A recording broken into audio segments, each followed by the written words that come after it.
Well, we're back on the tour today, and it's about 10 to 6, so got a couple of hours here after work. And having moaned last time about how there was no water in the river, it's pretty much tipped it down ever since. So as you can see, there's a fair bit of water on here. This might interest you if you're a beginner or if you live a long way away.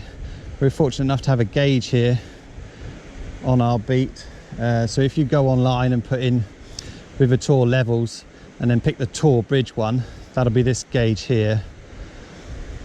Normally for May it sits about 0.15 to 0.25 of a metre, so 15 or 25 centimetres on the gauge.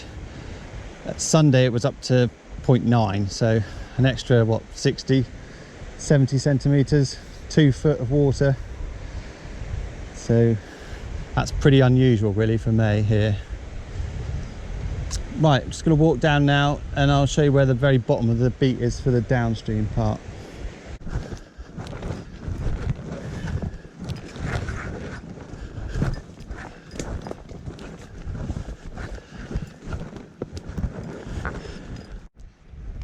Well, I don't know what you can see of this here on the camera, but just over that stile and through, and this pool here marks the bottom of the beat. Now apparently you can get in and wade it, but I'm not going to do that today. There's far too much water on it. We've got to be a bit sensible, haven't we, about this sort of thing. If I'm brutally honest, I'd say it's still a bit too high really for any real expectation of catching much. But we've got another huge low pressure rolling in tomorrow, so that looks like it's going to not only pour with rain again, but we've got gales coming. So Thursday's out, Friday will be out, the weekend's probably going to be out, so it's going to be well into next week again before I can get out fishing. So it was now or never really. So I'm going to retrace my steps and fish the pool further up. That might be a better view. There's the bottom pool there. Yeah, windy as well.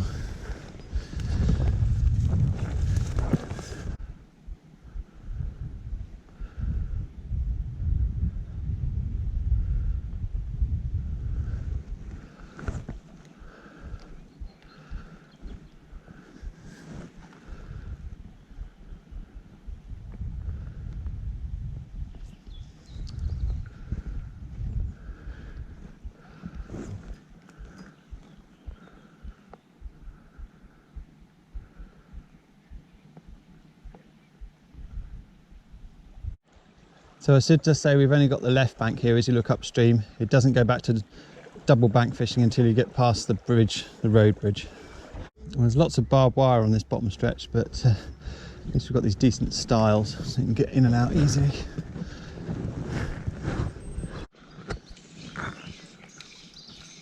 Well, I've dispensed with the French leader outfit now.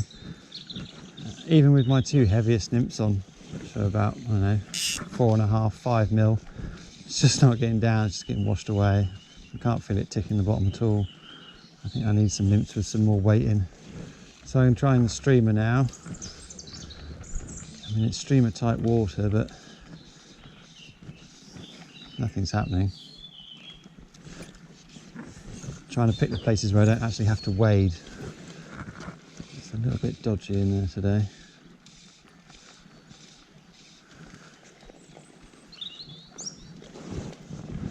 I did meet another member in the car park who'd been fishing upstream, and he'd had a nice fish, fishing clink and dink, I think, on a nymph.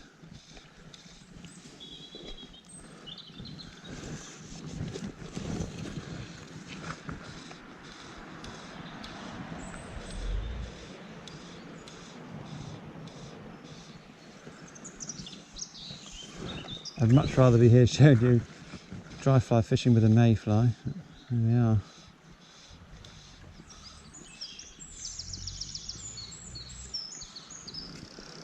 What a mad season we're in.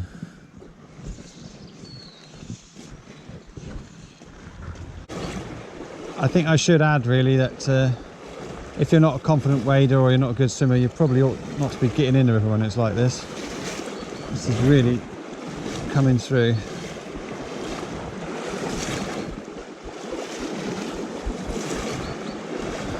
I'm sure my wife would say I shouldn't be getting in the river when it's like this.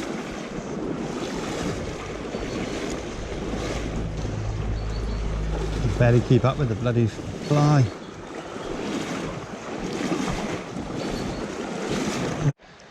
Well, I came and I tried, but I failed.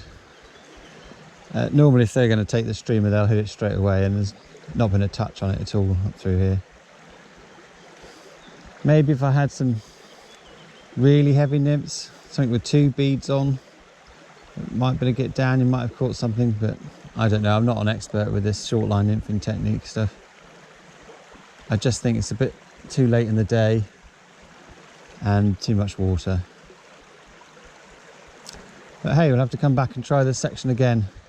There should be some mayfly about soon. Hopefully the end of next week, towards the end of May, the weather's going to change and warm up a bit, so maybe that'll improve things. Right, time to go home.